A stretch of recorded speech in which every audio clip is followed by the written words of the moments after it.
Hola chicos, buenos días. Bueno, bienvenidos a la segunda clase de Metodología de la Investigación Científica. Vamos a continuar con la unidad 1, que tiene que ver un poco con lo que es la psicología, la epistemología, la ciencia, la metodología y cuáles son sus relaciones. Eh, para esta clase vamos a seguir el libro de Juni Urbano, el capítulo sobre el proceso metodológico de la investigación científica, y de Fontes de García, que es el libro completo, el capítulo de Rubio Lemos, que es Métodos de Investigación y Estrategia en Psicología. Bueno, primero y principal un poco, o sea, para encontrar que los dos autores tocan el mismo tema, esto que yo les vengo diciendo, siempre me gusta tocar dos autores, no solo uno, para que vean las diferentes perspectivas que puede tener uno, y además me parece que es más importante porque si leen las dos cosas van a reforzar los conocimientos y las ideas principales les van a quedar, aunque después quizás uno diga que los pasos de la investigación son 5 y el otro va a decir que son 12. Lo importante es que entiendan el sentido, ¿sí? Bueno, principalmente la investigación científica es un proceso complejo por muchas razones, no solo por el objeto de estudio, sino por la complejidad un poco de la ciencia, que es eso que hace la comunidad de científicos, que es algo de lo que ya hablamos en la clase pasada, ¿no?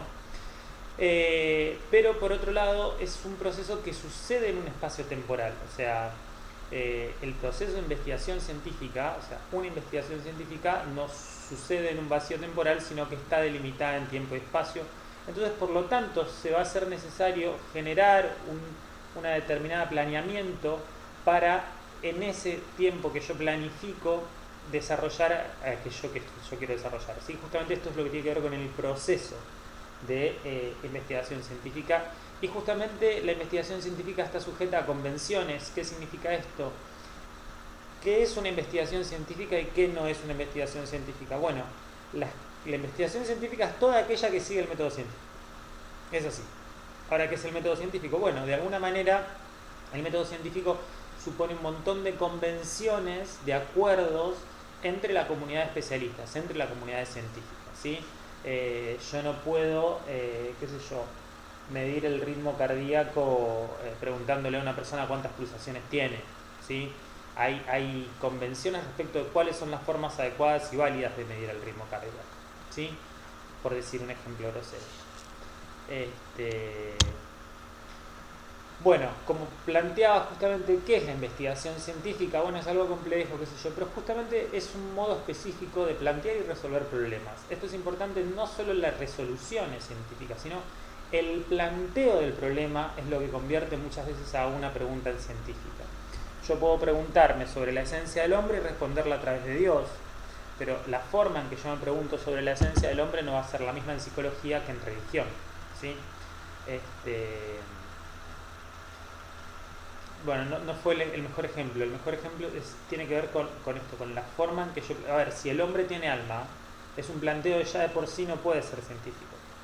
Ese planteamiento no puede ser científico. Ahora, yo puedo plantear alguna pregunta del tipo si el hombre, si existe alguna sustancia inmaterial, epifenómeno. Me puedo preguntar sobre la naturaleza de la conciencia, por ejemplo, por decir de otra cosa que tiene que ver con una pregunta científica. Por lo que decimos justamente, el conocimiento se acerca a la realidad, ¿no? No tiene sentido preguntarse sobre el alma. Es una actividad limitada a la comunidad científica y justamente y produce una doble vertiente, ¿no? El conocimiento tanto por su valor intrínseco como por su utilidad práctica. Y fíjense acá qué interesante, ¿no? Relacionándolo con las cosas anteriores, que va a decir que la finalidad de la ciencia va a ser tanto describir como explicar, ¿no? Y no diferencia demasiado, no se mete en eso de describir y explicar esta cosa que veíamos antes. Bueno, ¿cómo nosotros podemos, si las explicaciones son ficciones funcionales, cómo podemos diferenciar la explicación de la predicción? Son cuestiones epistemológicas que dan para debates y charlas filosóficas, así que tómense una cerveza cuando se junten y lo charlan, pero es interesante que pensemos esto de la explicación y esto que yo les voy a insistir durante toda la materia, traten de no explicar demasiado las cosas. ¿Por qué? Porque por esto que les digo, las explicaciones son ficciones que no son útiles y generalmente como no son útiles a nosotros mismos, por lo tanto están sesgadas. Entonces a veces las explicaciones engañan más de lo que explican. Y bueno, justamente, ¿qué es investigar? Es realizar un acto de conocimiento. Es importante, la acción, el acto. Son ciencias empíricas que tienen que suceder cosas en la realidad. El investigador tiene que hacer cosas en la realidad, justamente, ¿no? Es un acto de conocimiento que supone la realización de determinados procesos, no cualquier cosa, no cualquier acto es investigar, son actos de conocimiento realizados de acuerdo a lo que la ciencia en ese momento considera como lo estándar, si se quiere, ¿sí? O que son validados, o que son, ni siquiera necesariamente tienen que ser estándares, ¿no? Tienen que ser, lo que decíamos antes, coherentes, lógicos, ¿sí?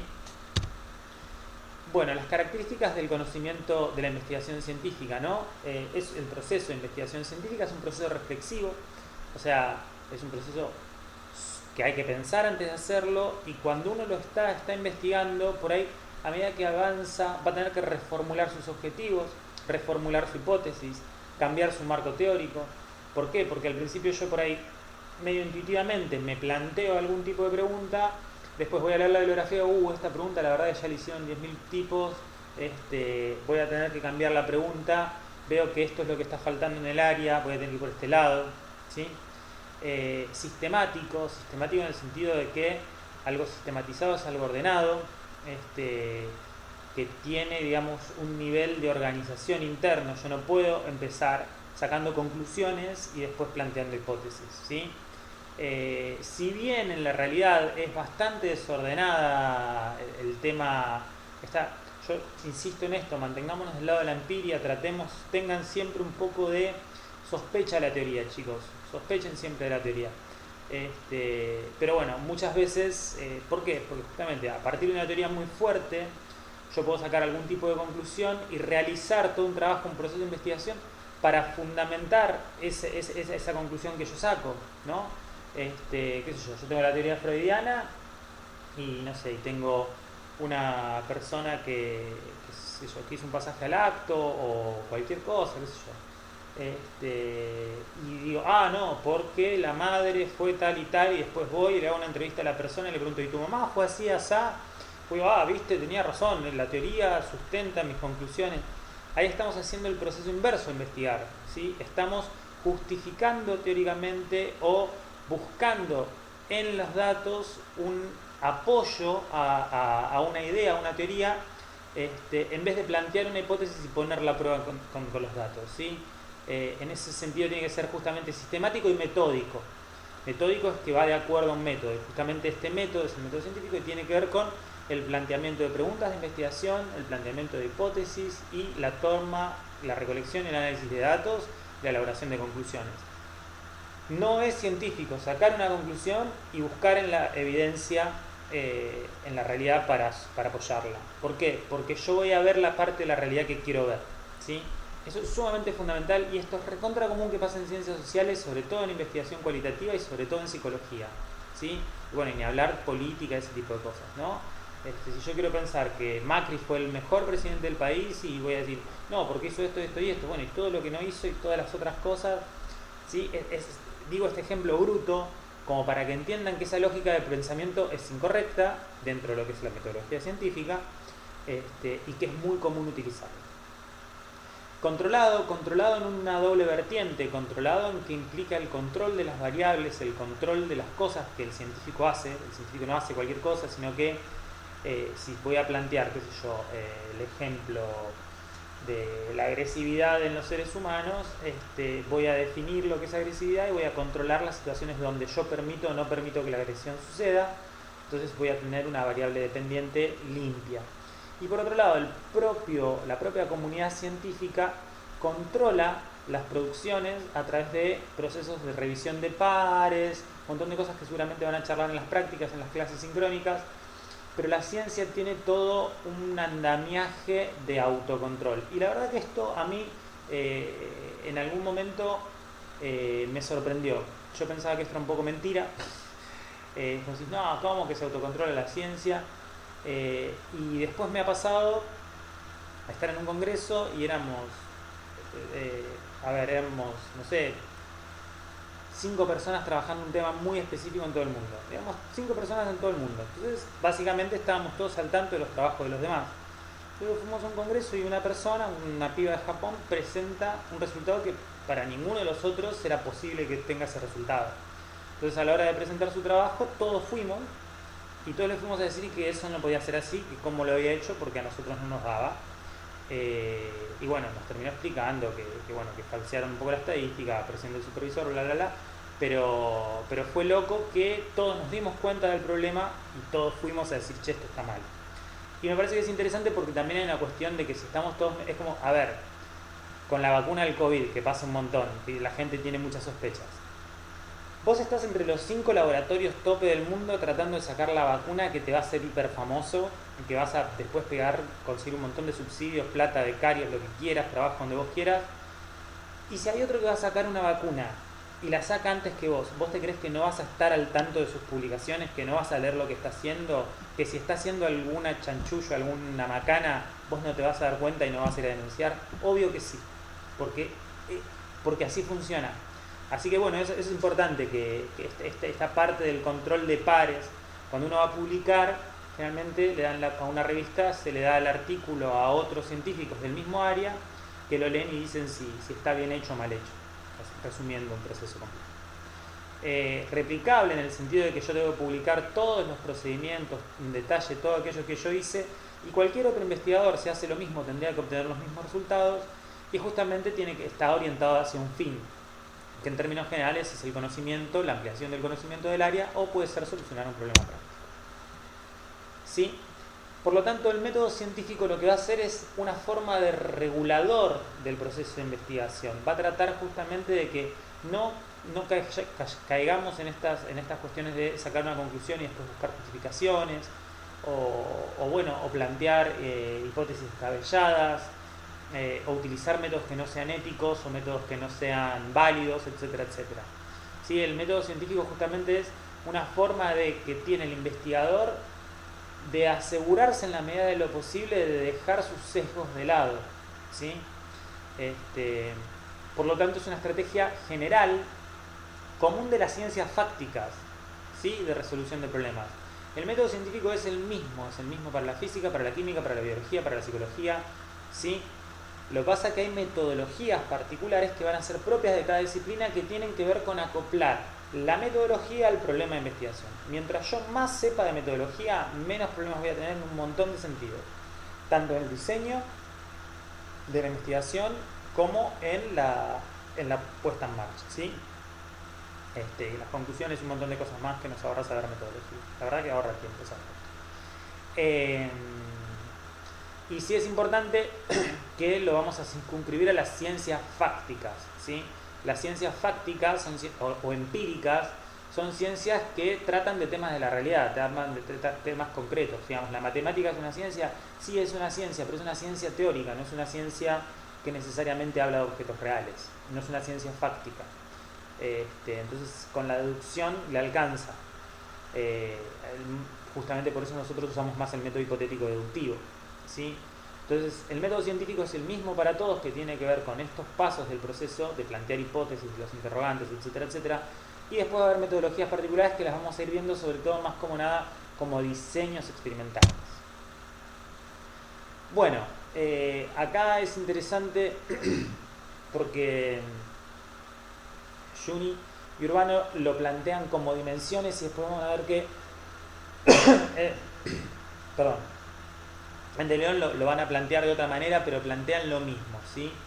Hay como dimensiones, o sea, podemos pensar el proceso de investigación como un cuadro de doble entrada, después creo que lo planteo así, que voy a tener como las etapas, y otras son problemas transversales a la metodología de la investigación o a la investigación, que son las dimensiones que tiene, ¿sí? A ver, para entender esta diferencia entre dimensiones y categorías.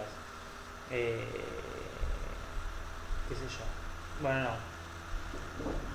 Son cosas diferentes las dimensiones y las categorías, ¿sí?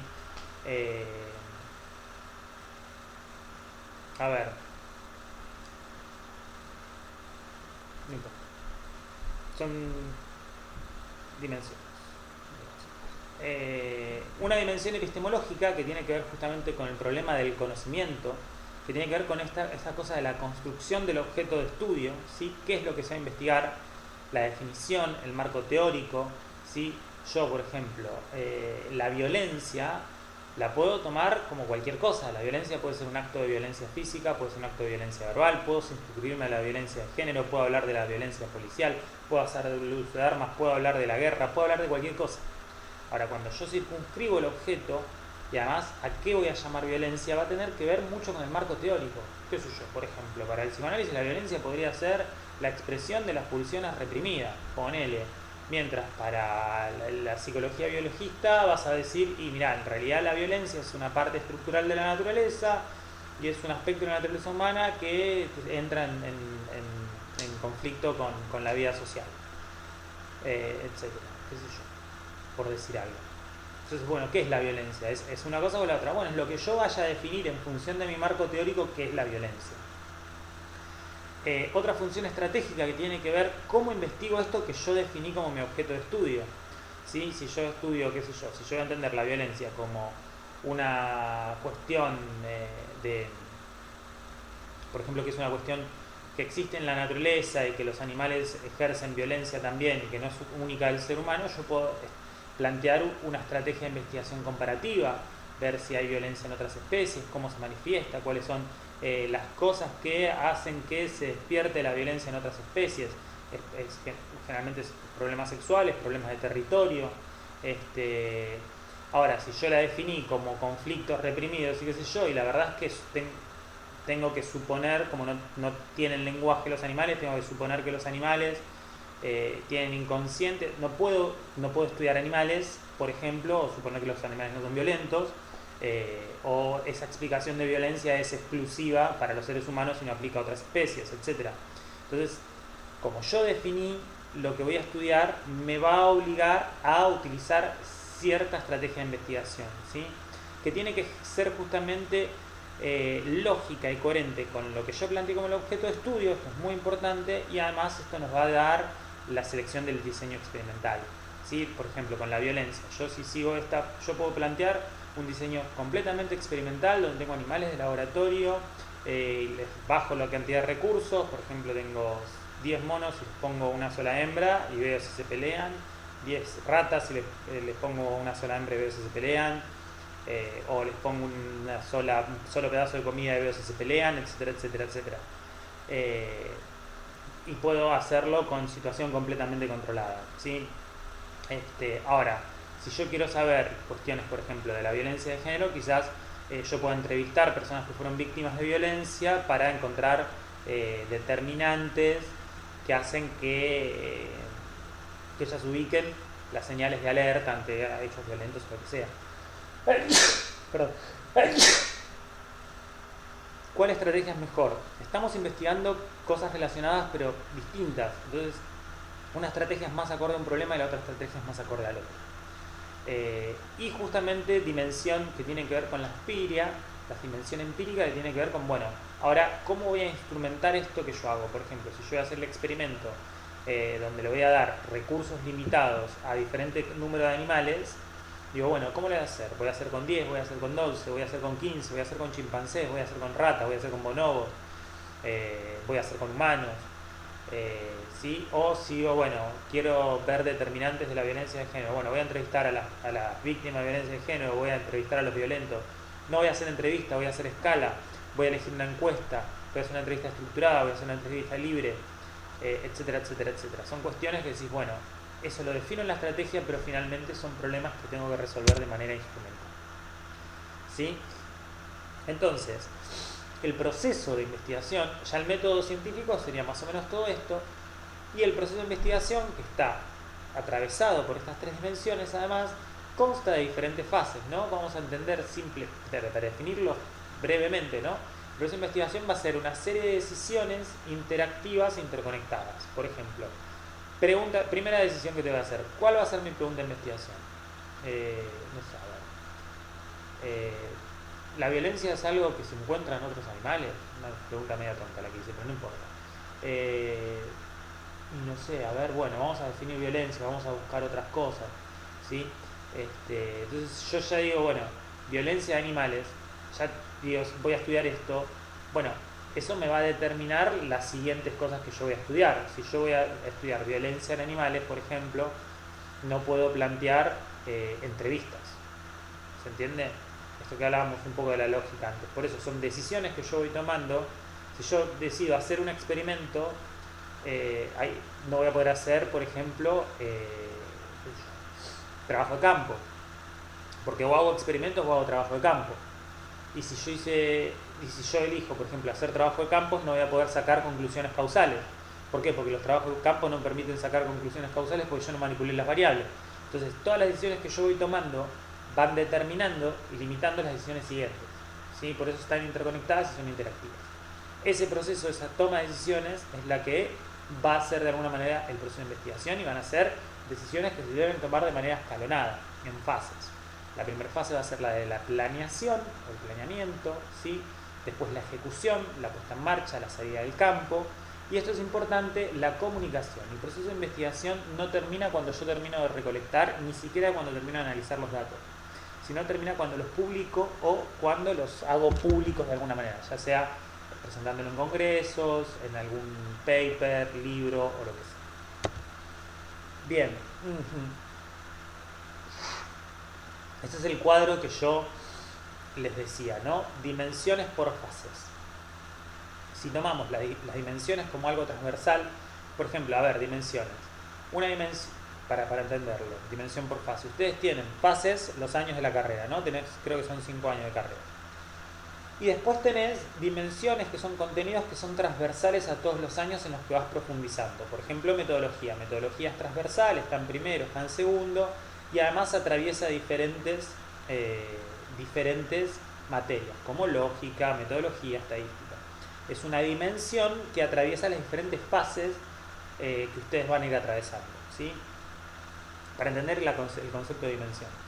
En personalidad van a hablar de dimensión y van a hablar de... Bien, entonces, la dimensión epistemológica tiene obviamente que ver primero con la primer parte del proceso de investigación, que es donde ya se tienen que empezar a focalizar por grupos que van a trabajar con sus docentes referentes en sus comisiones, con la determinación del tema, la formulación de las preguntas de investigación, la identificación de fuentes y antecedentes, lo que nos va a permitir construir un modelo conceptual. Esto que yo les decía, por ejemplo, yo puedo hablar de la agresión y puedo hablar de la agresión como una cuestión territorial en animales, o puedo hablar como la agresión como la expresión de impulsos reprimidos desde el psicoanálisis, o puedo hablar de la violencia de género.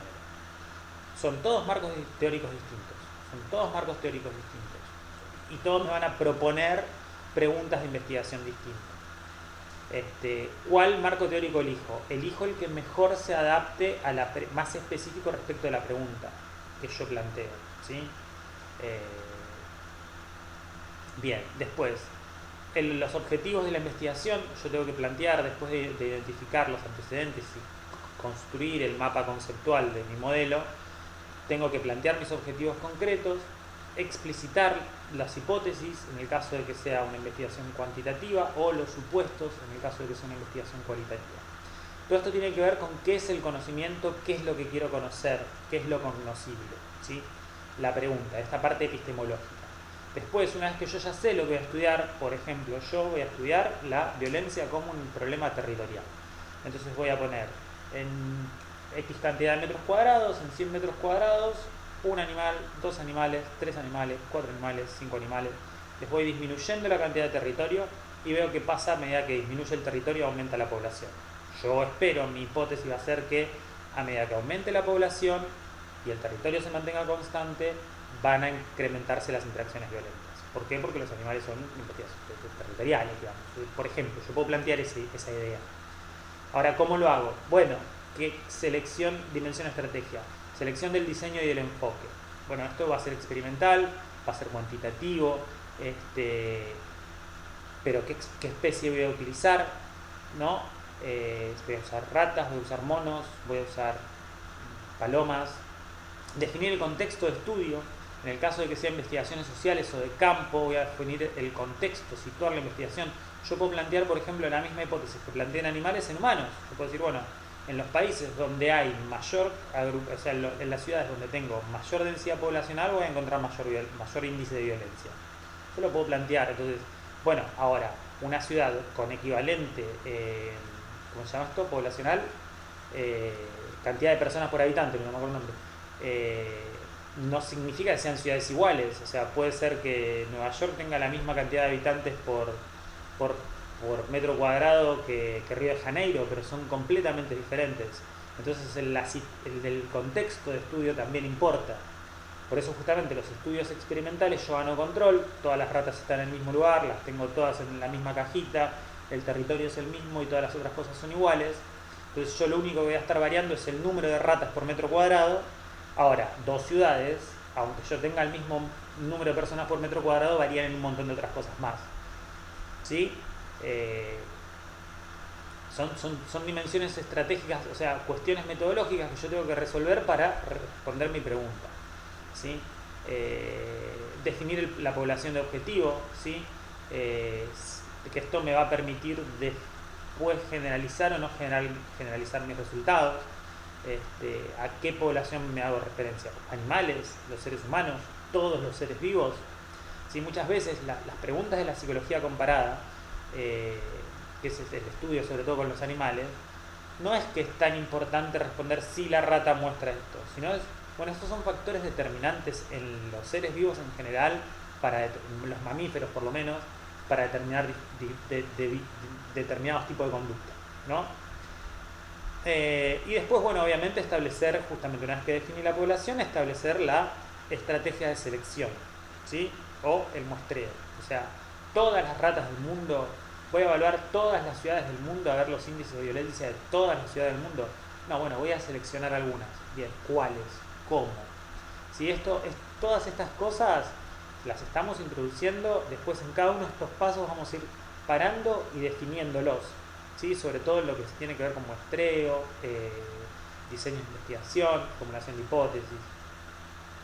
Y obviamente después la dimensión empírica, ¿no? Establecer justamente la dinámica del proceso de investigación, ¿no? Cómo voy a recolectar y cómo voy a analizar esos datos, ¿sí? Por ejemplo, esto que yo estaba diciendo, bueno, estoy estudiando la violencia en ratas. Bueno, ¿qué voy a entender como violencia en ratas?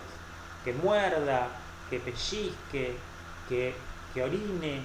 ¿Cuál va a ser mi indicador? Que yo cada vez voy a estar mirando la ratita y digo, bueno, cada vez que muerde otra rata, tic, tic, tic. Voy a contar el número de mordidas como conductas agresivas. O por ejemplo, esto, si lo hago en ciudades, digo, bueno, ¿qué voy a contar? ¿Las denuncias que tengo de violencia en ciudades? ¿O voy a contar los asesinatos? ¿Voy a contar los crímenes violentos? ¿Cuáles van a ser realmente las cosas que yo voy a observar y que voy a medir? ¿Y cómo voy a hacer? Voy a ir a registros, voy a generar nuevos datos, voy a utilizar un proceso experimental, ¿sí? Y acá justamente es donde hay un quiebre. Hasta acá, digamos, un proceso, un tipo de investigación cualitativa y cuantitativa pueden seguir un camino más o menos parecido, pero en la parte de cómo vamos a presentarnos en el campo de investigación, acá hay una gran diferencia entre las estrategias cualitativas y cuantitativas, ¿sí? Yo como una estrategia cualitativa puedo ir a un barrio justamente y entrevistar y participar o aplicar algún programa respecto de lo que es la violencia, etcétera, etcétera, etcétera, en donde ya intervengo de otra manera y me acerco de otra manera al objeto de estudio y no tan bien definido, y el dato que voy a producir es otro tipo de dato, ¿sí? No es lo mismo que una investigación cuantitativa, ¿sí? La forma de acercarse al campo, de hecho, por ejemplo, el experimento es exclusivo de una metodología cuantitativa. Entonces, una vez que yo tengo todo esto, también tengo que seleccionar, diseñar y elaborar y aplicar las técnicas, ¿sí? Sea lo que sea que yo haga, ¿qué voy a hacer? Voy a tomar entrevistas, voy a utilizar encuestas, voy a hacer experimentos, qué técnicas voy a utilizar y cómo las voy a utilizar. Por ejemplo, en esto de la violencia, bueno, puedo buscar los índices de violencia de las diferentes ciudades e ir a las comisarías y a las personas que tienen denuncias hacerles hacer un inventario de agresividad. Bueno, ¿qué inventario voy a hacer? O voy a buscar un inventario específico, voy a generar una nueva encuesta para preguntar específicamente sobre lo que a mí me preocupa. Y si hago una cosa así, ¿cómo voy a hacer para validarla? ¿Sí? Realmente conviene utilizar herramientas que ya existan. Si tienen herramientas que ya existen, no hagan nuevas. Ahora a veces uno hace una herramienta nueva porque no existe específicamente lo que él quiere o porque quiere plantear una mejora respecto de una herramienta existente. Pero digamos, si yo quiero medir el coeficiente intelectual, me voy a alguna de las técnicas de coeficiente intelectual.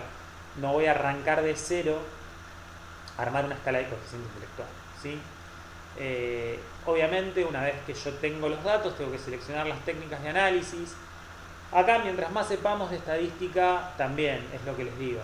Cuando uno sabe todo el proceso y tiene todo el proceso en mente, toma las decisiones de otra manera. A mí esto me ha pasado mucho, con el progreso, digamos, en la vida, de que cuando vos ya conocés de métodos de análisis, ya te planteas todo pensando, bueno, y esto lo voy a analizar así. Entonces, después te simplifica el tema de la recogida de datos. Si no pasa mucho de tener muchísimos datos y no sabes qué hacer con los datos. Esto es re común que le pase a la gente. ¿Por qué? Porque no tienen la totalidad del proceso de investigación en la cabeza cuando empiezan. Hay que tener la totalidad del proceso. Bueno, después justamente la realización del trabajo de campo, el experimento. Voy a ir, qué voy a hacer, cómo lo voy a hacer, codificar esa información, ¿sí? O sea, yo, por ejemplo, las ratitas, bueno, sí, vi cuántos mordieron, ahora, bueno, cómo voy a transformar eso en una variable analizable, ya sea cuantitativa o cualitativa.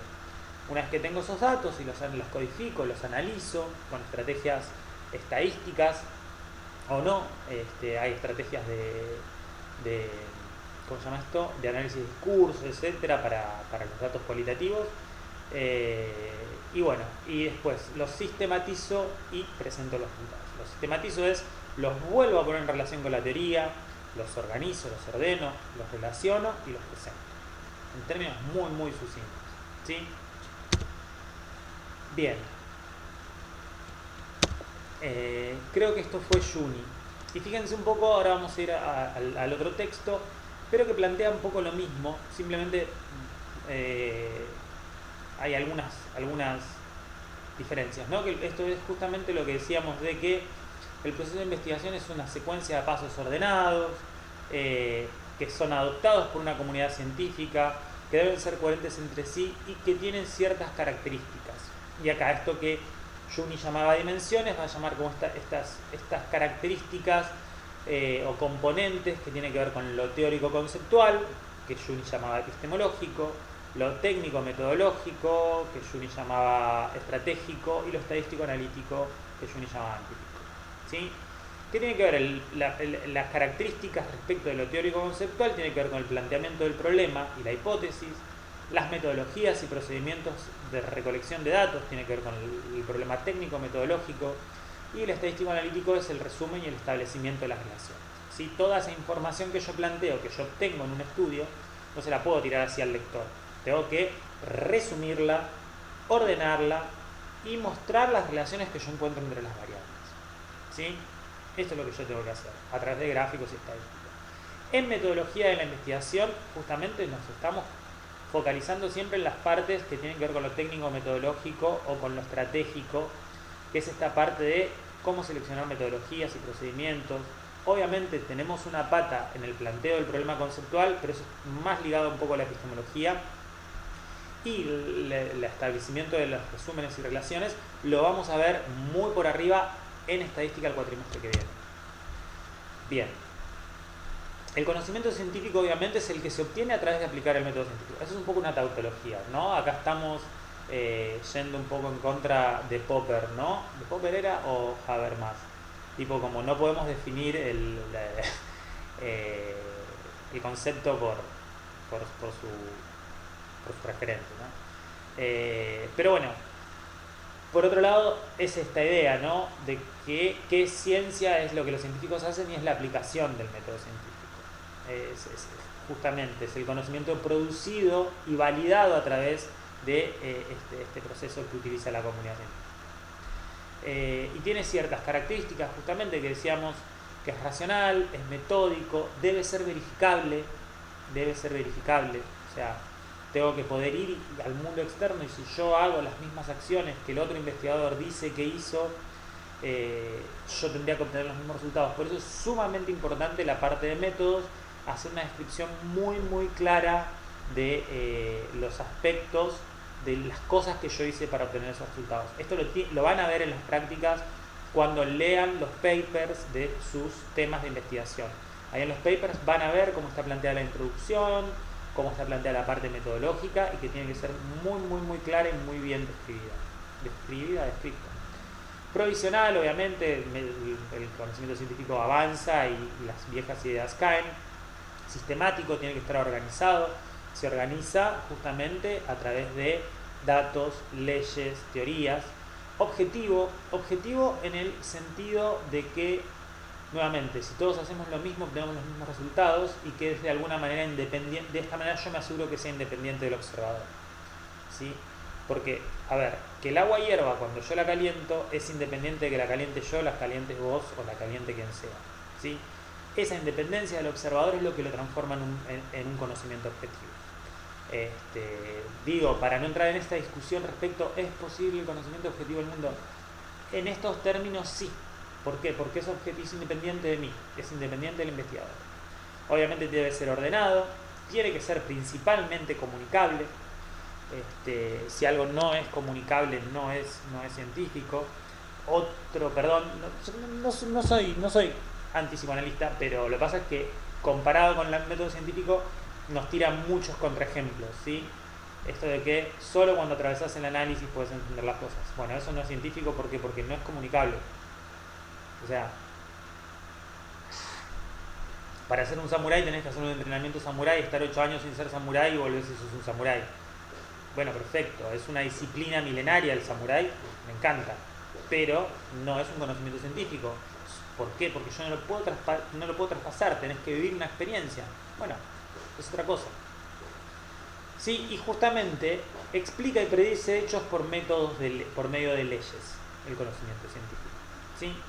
Entonces, justamente todo esto que está marcado en rojo, ¿no?, que tiene que ver con lo sistemático y la predicción y la explicación por medio de leyes, tienen que ver con las teorías científicas.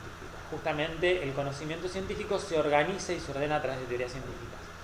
Yo sigo insistiendo, todos los libros de epistemología insisten mucho, de metodología insisten un poco en las teorías, y los alumnos en general, me ha pasado siempre, yo hace 15 años de clase, que tienen como muy idealizada la teoría, ¿sí? Las teorías a mí no me gustan mucho. Quedémonos en lo empírico. En lo empírico podemos discutir. En las teorías, viste, cambiás de teoría cuando tenés ganas. Entonces, son engañosas las teorías. Justamente, ¿por qué? Porque son una agrupación de esquemas conceptuales. Esquemas conceptuales que son construcciones formados por conjuntos de hipótesis que representan el conocimiento de forma sistematizada. Esto es muy ideal. En psicología tenemos un par de leyes, no gran cantidad. Tenemos unos cuantos datos que vienen siendo replicados, pero tenemos millones de teorías. O sea, tenemos muy poca base de datos, muy poca data empírica para la cantidad de teorización que tenemos. ¿Por qué? Porque nos encanta explicar la conducta humana en términos de bla bla bla y de teorías. Y muchas ni siquiera llegan a ser, si las ponemos un poco bajo la lupa, teorías científicas, ¿sí? Desde mi punto de vista. Por eso es que yo tengo, y sobre todo ahora no tanto, pero entre la década del 60 y la década del 90 cada uno salía y decía la teoría esto, cada uno tenía su teoría, y hay 7.000 millones de teorías de todo. Y bueno, después por suerte han sobrevivido menos y ahora se estudian menos teorías, pero hay teorías de todo. Los componentes que tienen las teorías científicas, ¿no? Van a tener las hipótesis, obviamente, que van a ser los enunciados teóricos susceptibles de ser contrastados, ¿sí? Como por ejemplo, a ver, la hipótesis esta que yo tengo respecto del territorio, ¿no? Que la violencia es generada, o sea, una de las causas posibles de la violencia, o existe una relación entre el número de individuos en un territorio y las conductas agresivas en los animales. La puedo contrastar, es un enunciado teórico. ¿Por qué? Porque va a definir violencia o agresión no en términos prácticos. Eso lo voy a definir después cuando yo plantee mi metodología de investigación. Voy a definir justamente la agresión como una conducta destructiva o una conducta tendiente a perjudicar a otro. Ponele. Es una definición teórica, no es una definición operacional. Justamente es contrastable y es una explicación tentativa de la naturaleza de un fenómeno. O sea, una explicación tentativa en términos de predicción, como les decía antes, pues yo no estoy diciendo por qué la rata es más agresiva. Yo digo, mira, cuando aumenta el número de individuos hay más conductas agresivas. Yo supongo que la densidad poblacional es un factor causal, pero yo no sé por qué la rata es violenta, porque es una rata violenta, porque se volvió loca, porque tiene miedo. No estoy haciendo una explicación en esa hipótesis, ¿no? Justamente la explicación y la predicción, en el caso que yo pongo como ejemplo, son equivalentes. Ahora, no todas las hipótesis son así, obviamente, depende mucho de qué teoría yo me pare, de qué teoría me base, etcétera, etcétera, etcétera. Todo este conjunto de enunciados hipotéticos relacionados con conductas o con materias relacionadas justamente van a ser las teorías, los sistemas amplios de enunciados hipotéticos. ¿Sí? En mi pequeña hipótesis de que la agresividad aumenta con el número de sujetos, con el número de individuos en un territorio, yo puedo hablar de la competencia de recursos. Yo puedo decir, bueno, lo que pasa es que los recursos son limitados, entonces los individuos quieren acaparar recursos. Puedo hablar de la supervivencia, puedo hablar de un montón de cosas, ¿sí? Puedo hablar de otras estrategias, puedo hablar de cooperación. Ese es un marco teórico más amplio, esa es justamente la teoría, que justamente, aunque yo no la explicite, esa teoría general está dando vueltas porque yo si no hubiera planteado directamente esa hipótesis. Leyes científicas justamente expresan regularidades, ojo, bajo ciertas condiciones, no todas las regularidades. O sea, en mi experimento yo tengo una habitación donde pongo una rata, 2 ratas, 3 ratas, 4 ratas, 5 ratas y empieza a suceder conductas violentas. Bueno, es en esas condiciones, es cuando yo sumo ratas en esa habitación. Si yo sumo ratas en un ambiente abierto, quizás no pase, porque por ahí los grupos se dispersen, se dividan dos y un grupo se disperse y el otro se quede. Puede tener que ver también con la sociabilidad del bicho. Las ratas son recontra sociables y pueden haber miles juntas y no pasa nada en términos generales. La rata, bueno, no es un buen individuo para estudiar esto que yo estoy planteando. Primates sí, me parece que primates se arma lindo quilombo. Las leyes científicas son universales en tanto la población que yo definí, ¿sí? Mientras más general, mejor, desde el término de las leyes, tipo, qué sé yo, a ver, las leyes de la física de la masa aplica a todo lo que tiene masa. Ahora, las leyes psicológicas son más complejas. Por ahí la ley de Weber-Fechner aplica a todos los seres humanos independientemente de la cultura. Pero, qué sé yo, leyes más complejas como el tema de la obediencia y ¿cómo se llama esto?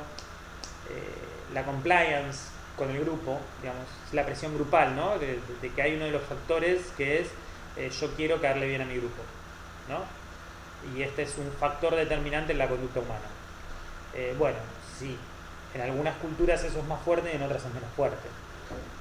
Entonces, bueno, ¿cuán universal es? Bueno, son cuestiones ahí que justamente lo que les decía, la psicología es un tema, es mucho más complicado. Por eso estas sistematizaciones que se hacen de las teorías son demasiado optimistas y demasiado ideales, ¿sí? Leyes científicas universales en psicología, te digo, la ley de Fechner y no sé si mucho más, las leyes de aprendizaje, pero fíjense que tienen un alcance sumamente limitado y además son moduladas por un montón de otros factores que no encajan en estas leyes, ni siquiera en estos modelos teóricos. Y bueno, justamente estas leyes establecen relaciones necesarias entre antecedentes y consecuentes. Esto es lo que se llamaría causalidad, ¿sí? Si yo hago esto, esto sucede, ¿sí? Expresa una regularidad bajo ciertas condiciones. Siempre que A, B, ¿sí? Y si no está A, no sucede B. No hay manera de que B suceda sin A. Esto es una causa. Por eso, en la conducta humana, que es policausal, multicausal, es muy difícil y es un poco retrógrado, inclusive, pensar que voy a tener una explicación única de la conducta humana, ¿sí? A ver, qué sé yo, la conducta agresiva estábamos hablando hoy. Y bueno, hay determinantes genéticos, ¿sí? Componente genético que tiene que ver si tiene antecedentes, si los componentes, bla. Inclusive ahí vieron variaciones genéticas, la gente extremadamente violenta parece que tiene una variación genética justamente en el cromosoma XY, y nada, que es extremadamente violenta. Y es un componente genético. Ahora, ¿es lo único? No, obviamente va a haber cuestiones culturales de, no, porque es una sociedad machista que refuerza la conducta agresiva por parte de los varones. Bueno, puede ser. O lo aprendió, no, porque en la casa el papá era violento, la mamá era violenta y se hablaban los gritos. O explicaciones psicológicas internas, no, porque es un chico muy tímido, entonces era muy introvertido y terminó sacando una pistola y mató a todos los alumnos de la escuela en Estados Unidos. Digamos, ¿cuál de todas esas explicaciones? No, lo que pasa es que le subió el azúcar, ¿sí? Porque también hay explicaciones de este nivel. Son todos diferentes niveles de análisis de una conducta que está causada por todas esas cosas.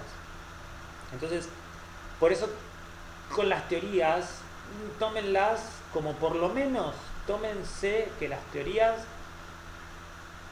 justamente al ser sistematizaciones, suenan muy redonditas y todas armadas, pero por lo menos tómenlas como que están un poquito agujereadas, ¿sí? Que necesitan engancharse con otras teorías para generar un cuerpo de teorías científicas relativamente válido. Yo lo entiendo un poco más así. ¿Por qué? Porque si no, quedás obtuso por una teoría científica. Ya seas conductista, cognitivista, psicoanalista, si estamos hablando de la psicología, ¿no? Porque justamente esta es la forma de pensamiento científico, no quedarse con una teoría. Lo que pasa es que la teoría, al ser una sistematización, necesariamente toma esa forma de acabada. Da la sensación de que la teoría está acabada y explica todo. Bueno, es que justamente es lo que uno hace cuando sistematiza, trata de explicar brevemente. Bien, las teorías están compuestas de diferentes elementos, algunos que vamos a llamar términos primitivos, o a veces estos lo llaman términos de primer orden. Hay todo lo que tiene que ver la epistemología, la metodología de las teorías científicas, qué sé yo, por ejemplo pueden leer a Klimovsky, que está muy bueno, yo en su momento me había copado mucho, que es como el epistemólogo del psicoanálisis, le dicen, que bueno, que hace toda una explicación y justifica la ciencia del psicoanálisis. Pero bueno, los términos primitivos o términos primarios tienen que ver con términos que no son teóricos, ya sea que provienen de otras disciplinas o que provienen del lenguaje común o que hacen referencia directamente a objetos de la realidad, ¿sí? Papel no es un término teórico, rata no es un término teórico, una rata es una rata, punto. No necesito una teoría respecto a la rata. Ahora, la naturaleza de las ratas en sí, bueno, ahí sí ya voy a tener teoría. Son los otros componentes, son constructos que se refieren a variables no observables directamente. Por ejemplo, si yo voy a decir, mismo la violencia, yo voy a decir, bueno, yo voy a medir las veces que la rata muerde a la otra, y a esto lo voy a llamar violencia, o agresión, vamos a llamarlo agresión. Pero bueno, ¿qué es la agresión? Y es un constructo no observable, puede ser un conjunto de conductas que yo voy a englobar dentro de la agresión, y voy a decir, bueno, la conducta agresiva es aquella que tiende a lastimar al otro. Por ejemplo, estoy diciendo cualquier cosa, simplemente para dar un ejemplo de lo que es un constructo teórico.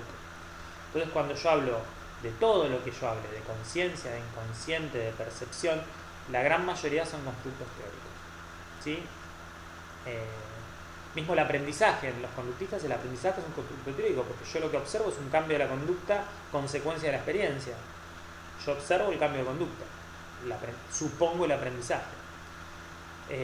Y nuevamente insisto con esto de los modelos, porque cada vez están más de moda. Los modelos son representaciones arbitrarias de una parte de la realidad, ¿sí? En mi ejemplo de las ratas, que yo las encierro y veo si tienen conducta violenta, yo en realidad estoy tomando dos variables, estoy tomando territorio y agresión, pero hay miles de otros factores que yo no estoy considerando. La naturaleza misma de esa especie de ratas, no todas las ratas son iguales, no todos los factores son iguales, algunos son violentos, no estoy considerando los factores genéticos, no estoy considerando un montón de aspectos que pueden aportar a explicación, pero sin embargo yo me circunscribo a una parte de la realidad que yo pueda abordar. Tiene que ser factible. El proceso de investigación dice que el conocimiento científico es factible, ¿sí? Fáctico y factible, ambas dos. Tiene que referirse al mundo real y tiene que poder realizarse. Entonces, estudiar absolutamente todo es imposible, por lo tanto resumimos un poco los componentes principales de los factores que yo quiero analizar a través de modelos. Entonces estas teorías científicas no, o sea, tienen justamente ciertas características que deben ser susceptibles a pruebas. No todas las teorías científicas cumplen con esto. Entonces, a veces uno navega con estas teorías o las utiliza o se hacen populares sin, en realidad, no es que hay un grupo de epistemólogos universales analizando cada teoría científica y ve cuál es y cuál no. Son cosas que con los años y a través de la puesta a prueba de diferentes investigadores trabajando con los mismos lineamientos van descartando ciertas ideas y otras que se van así poniendo de moda y otras que se van descartando y otras que se quedan en el olvido y quizás serán varias, pero digamos no necesariamente todas cumplen con las características que uno lo esperaría, ¿no? Justamente que sean susceptibles a pruebas la primera, que es la difícil, debe ser relevante tanto socialmente como al objeto de estudio que yo voy a explicar. O sea, yo podría explicar la conducta agresiva de ratas a través de la astrología. ¿Por qué los astros influyen en la conducta de los humanos y no de los animales? No, si la astrología funciona, debería funcionar en todos los niveles de la vida, por ejemplo. ¿Es relevante la astrología para explicar la conducta animal? Por lo menos en el paradigma que estamos, no. Debe ser simple, en términos de lo posible, tener la menor cantidad de constructos, la menor cantidad de leyes, la menor cantidad de hipótesis, y que esas hipótesis en generales se abarquen a todas las demás. Esto es un poco lo que hablábamos la clase anterior de reducción y sustitución. Y obviamente deben ser susceptibles a modificaciones. Si yo, ante la evidencia, sostengo la teoría y digo que es un error de la medición, es un error del dato, y no digo que la teoría puede estar equivocada, realmente soy un cabeza dura y esa teoría científica no debería progresar. Pasa mucho, si uno desarrolla alguna idea, alguna teoría, le cuesta alargarla, se apega a su teoría, a su idea y bueno, somos humanos. Pero eso es un error dentro de lo que es el proceso de investigación científica. ¿Cuáles son las funciones? El que dijimos y el principal, que es sistematizar el conocimiento. ¿Por qué sistematizarlo?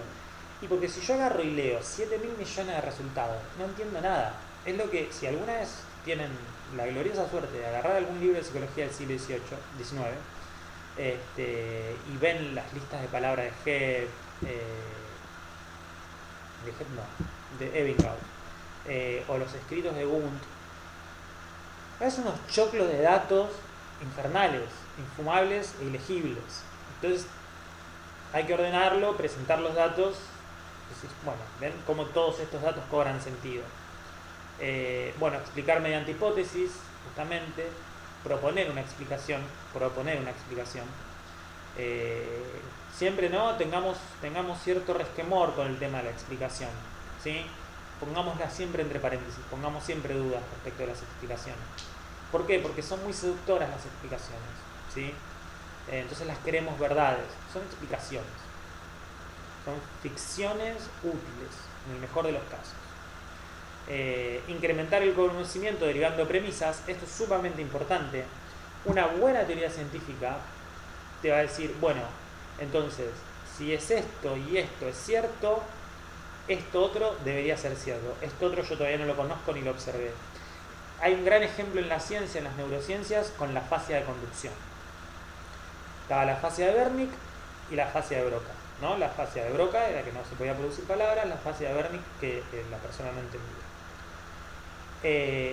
Y se descubre una vía de conducción entre el fascículo, no me acuerdo cómo se llama, fascículo anterior, entre las dos regiones del cerebro, y se plantea la hipótesis de que debe haber una fascia que tiene que ver con la falta de conexión entre lo que comprendo y lo que digo. Entonces yo escucho y entiendo, pero digo cualquier cosa. Entonces esa es una predicción exacta fundada a través de una teoría específica que tiene que ver con el localizacionismo cerebral, y no se había observado hasta ese momento la fascia de conducción. Después, cuando se empieza a ver más registro y más conciencia de este tipo de afasias, las afasias en general, se observan las afasias de conducción y dicen, miren, acá están, todas estas son afasias de conducción, y se ve que ese fascículo esa zona del cerebro estaba dañada y producía lo que se había predicho que iba a producir. Ese es un lindo ejemplo del incremento, o sea, yo derivo una premisa, después la evalúo y en este caso la encuentro. Otra cosa importante es que refuerza la contrastabilidad de las hipótesis. ¿Qué significa esto?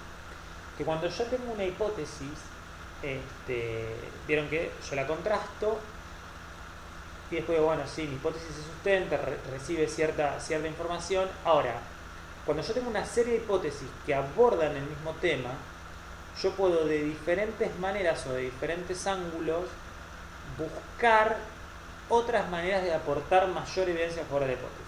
Por ejemplo, mi hipótesis, ¿ven? Yo eso lo hice sin querer, mi hipótesis de que el territorio y el número de personas o individuos por cantidad de territorio influye en la agresión, es una hipótesis bastante general, la puedo probar experimentalmente con animales, pero al ser una hipótesis que es teórica, o sea, es empírica, pero también es teórica, porque es el número de habitantes de cualquier especie, digamos, yo puedo probar con diferentes especies, en diferentes territorios, o puedo manipular de diferentes maneras. Puedo poner una población inicial y reducir el territorio, en vez de aumentar la población en un lugar, en un territorio constante. Yo puedo elegir cuál mantener constante y cuál variar, ¿sí?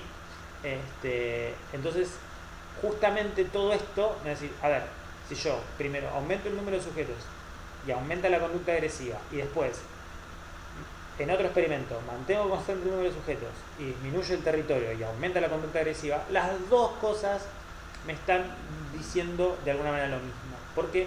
Porque puedo derivar una forma, un diseño experimental del otro, justamente porque la teoría en general me sustenta para hacer estas generalizaciones, estas comparaciones, estas relaciones entre las dos formas, ¿sí?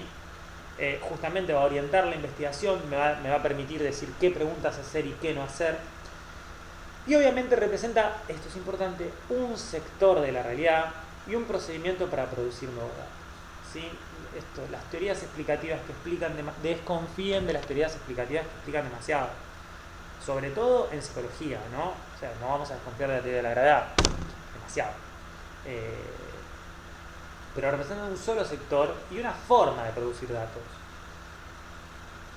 Nuevamente, la ciencia es un conocimiento, si se quiere, privilegiado dentro de la sociedad actual del capitalismo tardío o del capitalismo de los Estados-nación, pero no es la única forma de conocimiento y para algunos quizás no sea la única forma de conocimiento válida, y la única actitud científica es decir simplemente que ni siquiera yo sabemos, o sea, yo sé, la ciencia sabe que sea la única forma de conocimiento válida.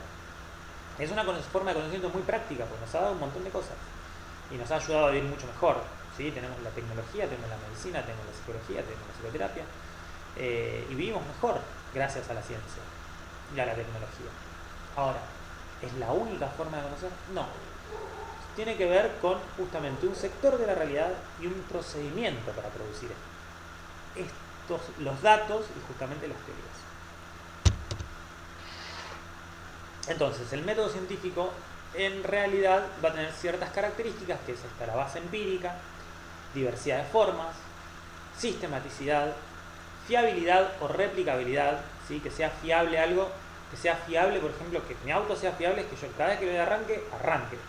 En los test, por ejemplo, en los test de inteligencia, fiabilidad es si yo le tomo un coeficiente intelectual, por ejemplo, a una persona hoy y se lo tomo la semana que viene, me tienen que dar el mismo resultado, o al menos un resultado parecido. Si no, mi instrumento no es fiable, ¿sí? ¿Se entiende? Esto es fiabilidad, que en medidas repetidas obtenga el mismo resultado. Y válido es que mida lo que dice medir, ¿sí? Que yo investigue lo que digo investigar. Que los test de inteligencia midan la inteligencia. ¿Cómo se obtiene la validez? Yo diseño un test de inteligencia y generalmente lo valido con otro test de inteligencia o con alguna otra prueba conductual, ¿sí? Esto es muy importante porque muchas veces yo defino algo, como por ejemplo mi experimento de agresividad con las ratas, yo voy a estudiar la agresividad y el territorio en las ratas. Y decir, bueno, después voy a observar cuántas veces se montan las ratas unas arriba del otro. Y por ahí el montarse en las ratas sea una conducta de juego. No tengo ni idea, porque yo no estudié ratas nunca, pero bueno. Pero puede ser que sea. Y yo después mido algo que no es lo que yo quiero medir, ¿sí? No sé si el ejemplo fue el mejor, pero se entiende el ejemplo. Esto pasa mucho, que uno no mida lo que dice medir. Flexibilidad, esto que decíamos, debe adaptarse cuando las características del entorno cambian y sobre todo cuando los datos no dicen otra cosa, el método científico se tiene que ajustar a las nuevas informaciones. Las formas que puede adquirir justamente va a ser el método inductivo, que es de ir de lo particular a lo general, yo hago observaciones y de esas observaciones saco conclusiones. El método deductivo, que es a través de un conjunto de leyes o axiomas, ¿sí? Yo voy derivando ciertas hipótesis. Y el método, que es el método estándar, es el modelo hipotético deductivo, ¿no?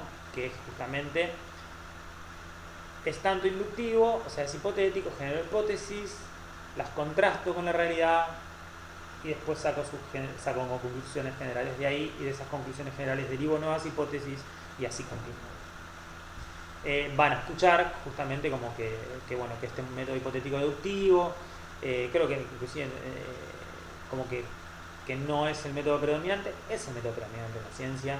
Se ha avanzado en la metodología, avanzaron las metodologías cualitativas justamente porque tampoco, como les digo, no explica todo. Entonces ciertas estrategias cualitativas se desarrollan un poco en contra del método hipotético deductivo, pero en realidad no necesariamente tienen por qué oponerse. Y acá justamente nuevamente hice lo mismo que el cuadro de doble entrada de Juni, pero con cómo lo trabaja de León, ¿no? Y tenemos el método hipotético deductivo en las fases, ¿sí?, que correspondería, y los niveles que cada fase representa, ¿no? Entonces vamos a tener un nivel conceptual, tenemos la fase del planeamiento de problema y formulación de hipótesis. ¿Sí? En el planeamiento del problema tengo que definir concretamente las variables y formular hipótesis que sean principalmente contrastables. ¿Qué significa que sean contrastables? Que yo las pueda observar en la realidad. Después, en la fase técnica, tiene que ver con la parte de los procedimientos, que es la estrategia justamente de recogida de datos. ¿Sí? ¿Qué voy a utilizar? Si una escala, si voy a observar la conducta, una estrategia manipulativa, no manipulativa, observacional, experimental. Después, con respecto al momento analítico, tiene que ver con la parte de análisis de datos, donde se aporta o no se aporta evidencia a favor de la hipótesis, se establecen las relaciones entre las variables, y después nuevamente volvemos al nivel conceptual, ¿no? En este círculo que hablábamos al principio de la investigación científica, para justamente interpretar los resultados que yo obtengo en función justamente de las variables y los problemas que yo planteé. Y todo esto concluye con justamente la presentación de los resultados, ¿sí?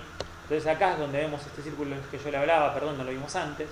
Esto, etapas de la investigación: formulación del problema, variables de estudio, hipótesis, diseños y estrategia de recolección de datos, análisis de datos, interpretación, conclusión, reformulación del problema importante, e informe. Y así esto, digamos, podemos pensarlo como ciclos anidados en una suerte de espiral, ¿sí?, en los cuales así avanza el conocimiento científico. Ahora ustedes se van a tener que concentrar en la formulación del problema, teniendo justamente ¿por qué? Porque ustedes tienen que desarrollar su proyecto de investigación a lo largo de la cursada, y lo primero que van a tener que hacer es elegir un problema, y este problema tiene que estar formulado de manera científica. Dijimos que el método científico es una forma de formular problemas y responderlos.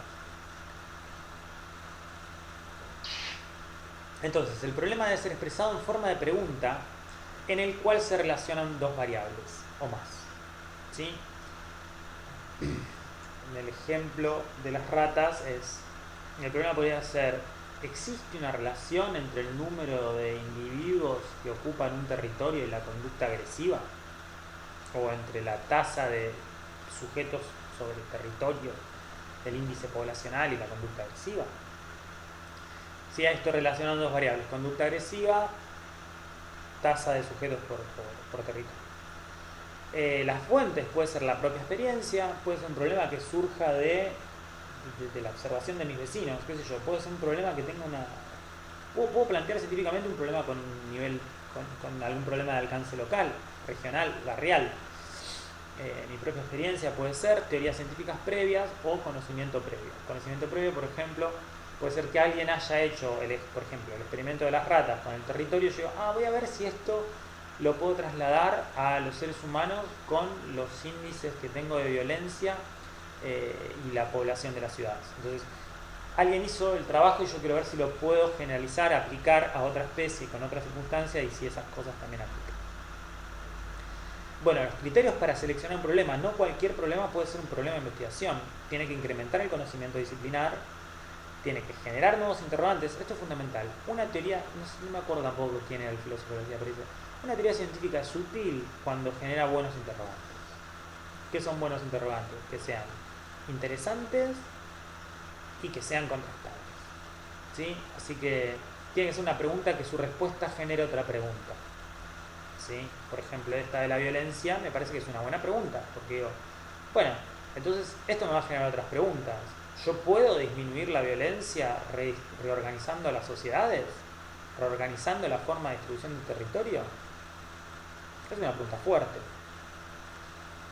Y tiene una consecuencia política clara, qué sé yo, por decir algo. Bueno, tiene que ser factible y tiene que ser viable. ¿Sí? Factible, que pueda ser contrastada empíricamente, y tiene que ser viable. ¿Qué sé yo? El año pasado muchos chicos me decían, yo quiero estudiar Alzheimer. ¿Y qué vas a estudiar Alzheimer? ¿Quieres hacer resonancia magnética funcional? No tenemos resonancia magnética funcional. ¿Cómo hacemos para hacer una resonancia magnética funcional? Nosotros, alumnos de un año de psicología, ¿no?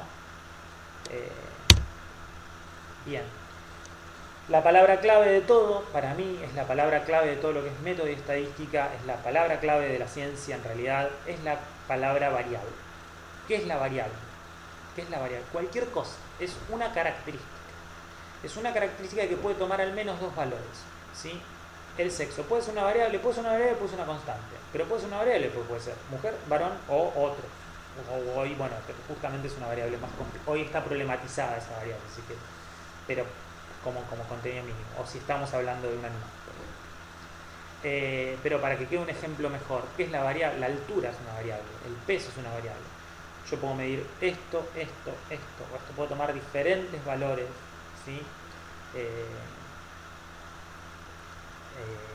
En cada individuo, o diferentes valores en el mismo individuo a lo largo del tiempo, ¿sí? Nivel de azúcar en sangre, el coeficiente intelectual en una prueba, el nivel de ansiedad, la frecuencia cardíaca, cualquier cosa que yo pueda medir y pueda tomar más de un valor, ¿sí? Lo que no puede tomar ningún valor, o sea, es justamente que tiene un solo valor, es una constante, ¿sí? Y justamente el método científico trata de, excepto las variables que yo voy a manipular, mantener el resto de las variables constantes. Esto es el principio de control del que hablamos en Historia de la Psicología Científica. Bien, generalmente estas variables se refieren a constructos teóricos, pero que además deben ser definidas operacionalmente. O sea, porque justamente la variable, la definición de la variable es lo que va a relacionar lo empírico con lo teórico, ¿sí? Cuando yo digo inteligencia, la inteligencia es un constructo teórico, pero la variable inteligencia es el resultado que vos tenés en mi prueba de coeficiente intelectual, que es una definición operacional. Es la operación que yo hice. Yo te tomé un Bachelor y te dio coeficiente intelectual 120. Perfecto. Ahora, ¿qué es la inteligencia? Bueno. No es 120 la inteligencia. De hecho, la capacidad resolutiva de eso se considera que es un reflejo de la inteligencia, pero la inteligencia es claramente algo más y es otra cosa y es un constructo teórico. Y justamente se oponen las constantes, que son cosas que no pueden tomar diferentes valores. A veces puedo considerar el sexo como una constante. O sea, esto ya depende del diseño de investigación, no los quiero embrollar, pero en términos generales, si yo soy varón, vamos a pensarlo en animales, porque justamente es un tema problematizado en humanos, pero si tengo un animal que es hembra, no va a ser macho más adelante, va a ser hembra toda su vida. Si tengo un macho, no va a ser hembra, va a ser macho toda su vida. Por lo tanto, el sexo puede ser una constante, si yo lo considero como una constante de investigación. Acá hay muchas cosas, que es una variable, tienen que ver esto que dijimos. El proceso de investigación es una toma de decisiones constante. Lo que es una variable, lo que es una constante, mucho depende de la elección del investigador. Con el ejemplo de inteligencia, yo puedo tomar un Bachelor, yo puedo tomar un Raven. Tengo diferentes test de inteligencia. Puedo definir la inteligencia de esta manera, puedo definir la inteligencia de esta otra. Pueden ser diferentes variables. ¿Qué es importante? ¿Qué hacemos con las variables? Las medimos. ¿Qué es la medición? Es la asignación de números o categorías, cuando no son variables numéricas o cuando estoy haciendo investigación cualitativa, a objetos o características mediante una serie de reglas, ¿sí? El ejemplo que se dan todos los manuales de metodología es: ¿qué es un metro? El metro es la distancia que hay del punto cero al metro del metro. ¿Cómo yo mido un metro? Agarro, pongo un metro y lo desplazo a lo largo de todo lo que quiero medir. Si es esa operación la que me dice, es esa regla la que me dice cómo medir. Y eso es lo que me va a permitir que mi medida sea objetiva y que la pueda replicar cualquier otro investigador. En términos generales, en función de la función que toman en el estudio, vamos a considerar variables dependientes e independientes. Siempre es la dependiente la que se mide, la independiente la que se manipula. ¿Sí? En el mejor de los casos, las variables independientes se manipulan.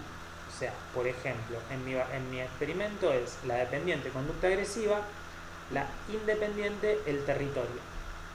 Yo el territorio lo voy a ir achicando o disminuyendo, pero yo le voy a atribuir un valor arbitrario a esa variable. Y el valor de la variable va a depender de mí. Ahora, el valor de la dependiente va a depender, en el mejor de los casos, si hay una relación entre las variables, del valor que yo le otorgué a la independiente. ¿Sí? El número de conductas agresivas va a aumentar cuando yo disminuyo el territorio. Entonces va a haber una relación. Por eso es dependiente. ¿De qué depende el número de conductas agresivas de las ratas? Bueno, de la cantidad de territorio que tiene. ¿Y la cantidad de territorio de qué depende? De la manipulación del investigador.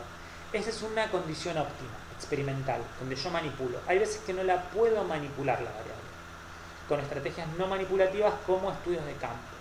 Entonces, las independientes las voy a tener que justamente mantener constantes o seleccionar lo que dice ahí, variables de selección de valores. ¿Sí? No manipulativas. Yo selecciono determinado valor de la variable. ¿Sí? Por ejemplo, yo puedo estudiar poblaciones de ratas libres en el mundo real que tienen diferentes territorios. Entonces elijo territorios, mido los territorios y digo, bueno, voy a elegir este y este y este territorio porque este territorio mide 100 metros cuadrados, este 1000 metros cuadrados y este 10.000 metros cuadrados. Entonces me permite hacer la comparación.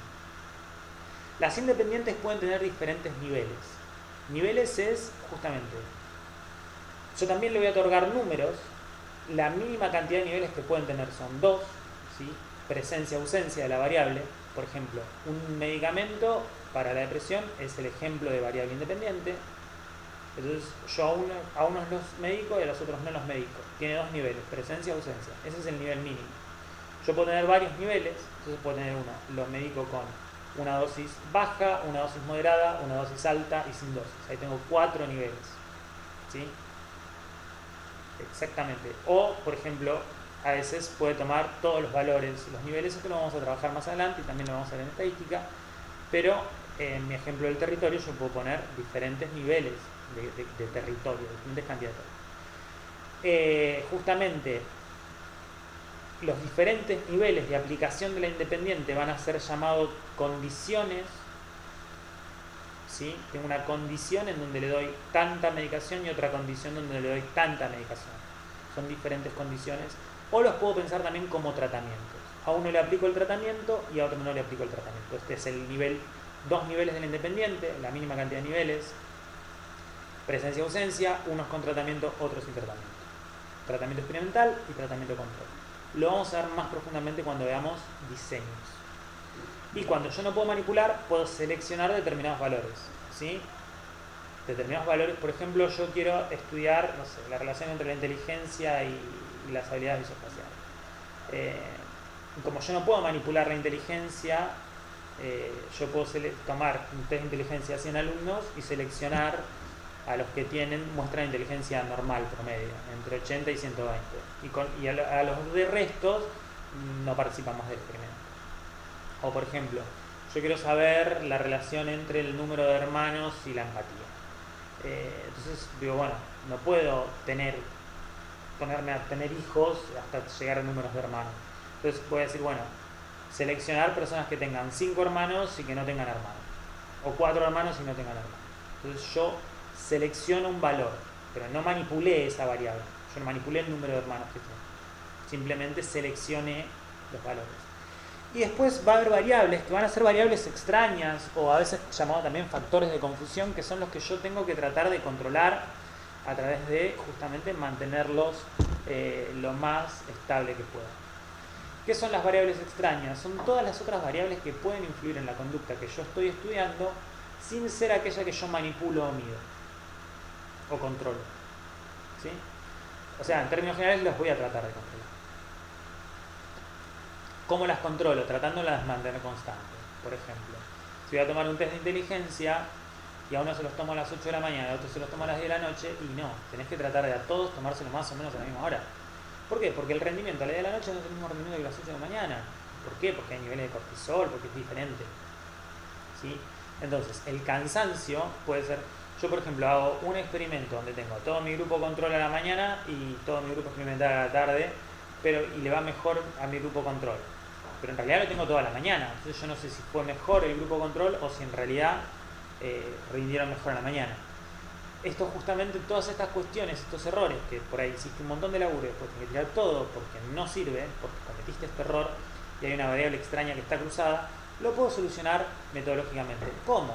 A la mitad del control se lo tomo a la mañana y a la mitad del control a la noche, la mitad del experimento a la mañana y la mitad de la tarde. Está randomizado, está aleatorizado en las variables externas. Lo vamos a ver en diseño. Bueno, las formulaciones de hipótesis. Como decíamos, las hipótesis son predicciones, ¿sí? Las explicaciones como predicciones. En realidad las hipótesis de trabajo van a ser predicciones específicas, tentativas del objeto de estudio de formas que se puedan contrastar, ¿sí? Va a tener una función epistemológica, que esto ya un poco lo veníamos diciendo, que tiene que ver la relación con la teoría, porque justamente al relacionarse con... La hipótesis es una relación entre variables. Si las variables son definidas operacionalmente, que es lo que las relaciona con la realidad, pero a la vez hacen referencia a un constructo teórico, obviamente las hipótesis van a tener una relación con la teoría porque son relaciones entre variables. Y esta es su función epistemológica. Y una función metodológica, que es lo que me va a orientar a qué es lo que yo tengo que hacer para contrastarlo, ¿sí? ¿Cuál es el proceso real que yo tengo que llevar a cabo? El requisito tiene que ser consistente con la teoría, con la realidad, compatible con la teoría y con la realidad, y contrastable con la realidad. Principios: tiene que ser simple, tiene que ser generalizable y tiene que ser operacionalizable, ¿sí? Creo que nada de esto trae dificultades. Nuevamente, las hipótesis no se prueban. Basta, por favor, no quiero leer ningún informe diciendo probamos la hipótesis. Lo leí miles de veces en tesis, tesinas y todo lo demás. Probé mi hipótesis de que no, las hipótesis no se prueban. A lo sumo acumulan una cantidad de datos que apoyan esa hipótesis, ¿sí? Se contrastan las hipótesis y van acumulando evidencia, ¿sí? Pero no se prueban. No se prueban, ¿por qué? Porque siempre pueden fallar, como decía Einstein. O sea, que 2000 experimentos no me den lo mismo, no me dice nada si solo uno da diferente. ¿Por qué? Porque es así, porque todo tiene que ser igual. Y como todo es inabarcable, porque yo no puedo realizar todos los experimentos, no puedo medir a todo el mundo, entonces la generalización es un salto de fe un poco de la metodología a la población general, y la creencia en la hipótesis es, bueno, hasta ahora no ha fallado, lo que no significa que en todo el tiempo del universo y en todos los sujetos y todos los individuos y en todo el mundo entero pueda fallar alguna vez. Entonces yo no puedo estar completamente seguro, por eso no puedo probarlo, ¿sí?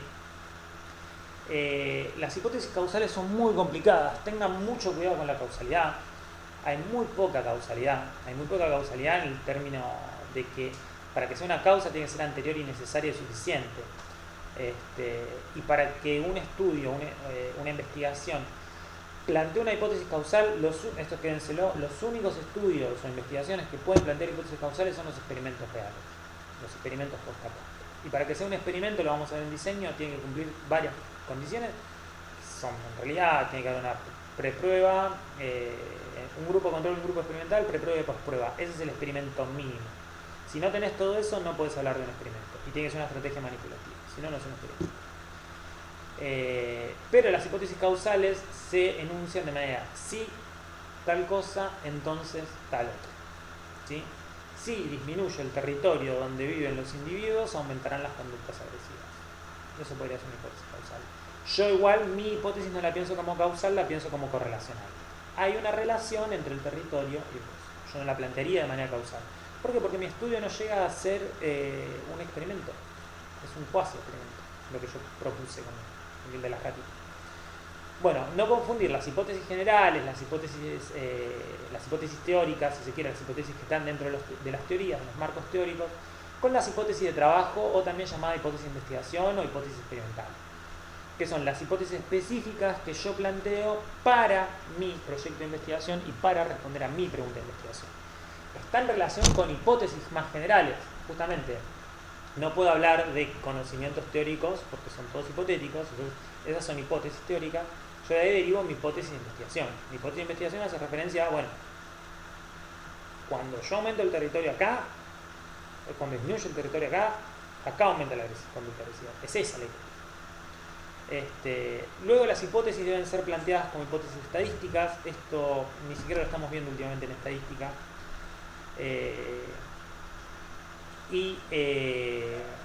Es interesante un término estadístico que es la hipótesis nula, que es la negación de la hipótesis de investigación. No es la negación, no es lo contrario, sino simplemente la negación de la hipótesis de investigación. En mi hipótesis de que a menor territorio, mayores conductas agresivas, yo lo que estoy planteando en mi hipótesis es que existe una relación entre los metros cuadrados de territorio y el número de conductas agresivas. La hipótesis nula es no existe esa relación. No es que es al revés, simplemente no hay relación entre estas dos variables. Eso es una hipótesis nula. Metodológicamente es importante entender el concepto de hipótesis nula como forma de pensar. ¿Por qué? Porque no es una hipótesis alternativa. Si una hipótesis alternativa es una explicación alternativa de la conducta, una explicación alternativa que tiene en cuenta otras variables que yo no consideré.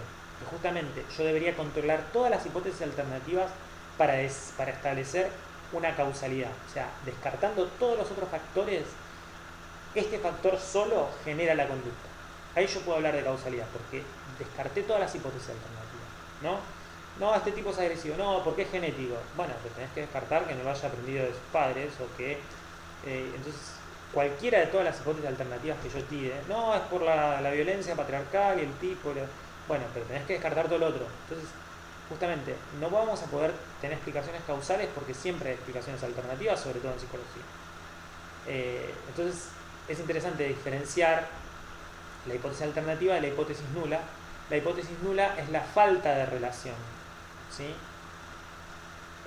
La falta de relación entre las variables que yo relaciono en mi hipótesis. ¿Por qué insisto en esto? Primero porque es importante en términos estadísticos, pero segundo y principal es porque si yo puedo plantear rápidamente y bien una hipótesis nula es que mi hipótesis está bien formulada. La formulación de hipótesis no es tan fácil. Muchas veces se equivocan en formular hipótesis, las hacen mal. Pero si yo puedo pensar una hipótesis nula rápidamente, es que la hipótesis está bien formulada. Como por ejemplo la que yo hice. La disminución del territorio aumenta la conducta agresiva en las ratas. No existe ninguna relación entre el territorio y la conducta agresiva en las ratas, es la hipótesis. Es la alternativa, no es una hipótesis alternativa, es, bueno, esta relación que yo creo que existe en el mundo real puede no existir. Bueno, después el establecer el procedimiento de recogida de datos. Estamos hablando de lo que sería el proceso de investigación, ¿no? Primero tengo que, una vez que veo qué datos voy a recolectar, tengo que seleccionar las técnicas de los instrumentos, test, escalas, etc. Determinar un procedimiento. Acá el procedimiento justamente hablo específicamente. Bueno, voy a tomar un test que lo voy a tomar en la mañana, en la tarde, en escuelas, en las casas, voy a ir a la casa de los alumnos, voy a llamar a los participantes, les voy a pagar, no les voy a pagar, ¿sí? El procedimiento, cómo lo voy a instrumentar, cómo lo voy a llevar adelante, ¿sí? Tiene que estar en función de la estrategia metodológica y justamente hay veces que tengo que diseñar técnicas específicas porque no tengo técnica, ¿sí? A ver, muchas personas dan esta materia como simplemente diseño de escalas, o sea, diseño de encuestas. O sea, metodología de investigación es diseño de encuestas. No, es un aspecto de la metodología. Muchas veces pasa que yo tengo que diseñar una encuesta específica, qué sé yo, por ejemplo, con el COVID ahora se han diseñado millones, nosotros hemos diseñado un montón el año pasado, por ahí ustedes llenaron alguna, encuestas que, bueno, que en realidad no están validadas. O sea, yo no sé si miden lo que dicen medir, tendría que validarlas. Realmente para validarlas tengo que hacer un diseño piloto y probarla en un grupo reducido antes de largarla a la población. Esto probablemente lo veamos más adelante. Después, una vez que ya tengo los procedimientos, tengo que seleccionar y escribir la muestra, ¿sí? Primero tengo que definir cuál va a ser mi población objetivo, a quién quiero yo generalizar todas estas conclusiones que voy a sacar. elegir después cómo seleccionar de todo ese universo los que van a efectivamente participar y justamente tratar de que sea representativa, porque mientras más representativa, más generabilidad, ¿sí? El ejemplo clásico tiene que ver con las cuestiones de las minorías. ¿Sí? Si yo hago un experimento o un estudio y qué sé yo, en Estados Unidos son todos blancos y no hay ningún negro, ningún latino, cuando el 50% de la población es negra o latina, y en realidad no estoy hablando, no puedo generalizar la población de Estados Unidos, ¿sí? Y bueno, después voy a tener que tener una estrategia de muestreo que es la forma en que yo selecciono de toda la población. Si la población es la totalidad a la que aplica el estudio que yo, las conclusiones y las hipótesis del estudio que yo quiero hacer. Y la muestra es la parte que yo selecciono de toda esa población. Y después, bueno, tengo que justamente describir los aparatos y los materiales, ¿sí? Los instrumentos y las condiciones para justamente establecer los procedimientos de recogida de datos. Una vez que tengo los datos, tengo que analizarlos. Generalmente es buscar, resumirlos, ¿sí? Todos los datos juntos, lo que decía de la psicología del siglo XIX, que es un bodrio, no me sirven de nada. O sea, yo leer lista de datos, lista de números, no saco ninguna conclusión. Tengo que resumirlos a través de medidas de tendencia central, que vamos a ver en estadística, y después buscar relaciones entre estos datos, ¿sí? Regularidades o relaciones, ¿no? Hay algo que aparece de manera sistemática, hay una relación entre algún dato y otro, ¿sí? Y después evaluar la posibilidad de generalización justamente a través de la estadística inferencial. La estadística justamente va a ser la que me va a permitir hacer esto. A través de la estadística descriptiva va a permitir resumir y buscar regularidades y relaciones, y a través de la inferencial voy a poder generalizarlos a la población. Y a través de modelos estadísticos, modelos lineales generalizados, modelos de regresión lineal, que son técnicas estadísticas que no son muy complicadas, pero generalmente no llegamos a ver. Básicamente, en última instancia, un experimento bien hecho, yo termino con una fórmula. Y en esa fórmula tengo la X, que va a ser la conducta, ¿sí? Yo derivo de la información que yo saqué, derivo una fórmula que va a tener la X, que es la conducta, y voy a tener acá todos los factores y cuánto cada factor influye en la aparición de esta conducta, ¿sí? En el ejemplo fácil, muy básico que yo estoy diciendo del territorio y la conducta de las ratas, yo voy a tener f de x igual, o sea, el número de conductas agresivas, f de x es el número de conductas agresivas, va a ser igual a A, que es el territorio, por I, ¿sí? I es cada valor del territorio y A va a ser el coeficiente, ¿sí?, de la variación que impone la reducción del territorio por cada nivel. No se dan cuenta, pero sí, imagínense, esa es una función muy básica la que estoy diciendo, f de x igual a por I, ¿sí? O sea, si cada reducción de un metro de cuadrado de territorio incrementa en un 2% las conductas agresivas, yo voy a tener f de x igual 0,02 por I. Entonces yo puedo después derivar, puedo reemplazar la I por el territorio, por la cantidad de territorio real, por un número real de territorio, y voy a poder predecir la cantidad de conductas agresivas que yo voy a esperar en función de mi modelo. Lo estoy explicando de gusto, para que ustedes entiendan, no se hagan mucho problema con esto. Y mucho menos así en clases virtuales, esto es más difícil de explicar. Bien, finalmente tengo que interpretar, todavía finalmente no, falta un poco, interpretar los resultados justamente, y tengo que plantear una discusión y las conclusiones. En la discusión tengo que vincular los resultados de los análisis con las hipótesis de trabajo, las teorías, los trabajos previos. Debo tener en cuenta la magnitud del efecto observado, o sea, cuánto influye mi dependiente sobre mi dependiente. Importante señalar las implicancias y la utilidad de mi estudio. Analizar críticamente las limitaciones. O sea, si yo hago este estudio con ratas, digo, bueno, mirá, esto funciona en estas ratas, en este contexto, manipulando de esta manera el territorio. Después, ¿qué pasa con las ratas reales? No tengo la más pálida idea. O sea, tengo que ser crítico. Pero digo, bueno, una de las cuestiones posibles sería medir madrigueras de otros roedores en estado natural y analizar la conducta del ciclo. Y es importante, sumamente importante, no introducir novedad en las conclusiones. ¿Por qué? Porque es como hacer magia y está mal. Yo algunas lo he hecho, pero está mal. ¿Por qué? Porque si yo digo, es nuevamente explicar a posteriori. ¿Sí? Yo ya encontré los datos y después de la galera te saco una explicación que no tiene nada que ver con lo que yo te planteé como mi hipótesis inicial. Entonces yo ahí no estoy haciendo ciencia, estoy justificando un conjunto de datos, no estoy respaldando ninguna hipótesis. Ojo, esto lo hacemos todos y se hace mucho, ¿por qué? Porque tenés que publicar. En realidad, ¿sabes lo que haces? Reescribís la introducción y la modificás para que concuerde con tus datos. Eso pasa, digamos la verdad. Pero sí es sumamente importante no sacar conclusiones más allá de los datos. Esto lo veo en papers todo el día, ¿sí? La gente dice una cosa, muestra los datos dicen otra y sigue diciendo lo mismo que dijo en la introducción. Esto es recontra común, la gente es muy cabeza dura. Tratemos de evitar esto. Por lo menos que se vayan a dedicar a ciencia.